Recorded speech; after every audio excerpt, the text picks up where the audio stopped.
untuk dapat surga, mengalir di bawahnya sungai, kemudian kekal. Apa perlu kamu buat? Man tazakka. Balasan kepada orang yang apa makna tazakka? Bersihkan. Bersihkan apa ni? Bersihkan? Bersihkan hati daripada apa? Daripada kufur, daripada syirik, daripada maksiat, daripada bid'ah. Bersihkan. Dapatlah surga yang mengalir di bawahnya sungai. Betul?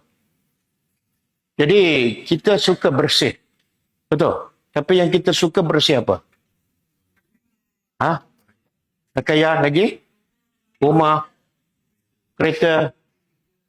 Tengok kereta berdebu je tak boleh. Kelabu mata. Walaupun hati dah lama kelabu kan. Tengok rumah berdebu pun tak boleh kan. Kadang-kadang rumah kita ada 2-3 pembantu. Hanya nak bersihkan rumah. Tapi hati kita, siapa ada? Rumah dia ada cermin. Khas untuk tengok hati. Ada? Tak ada kan?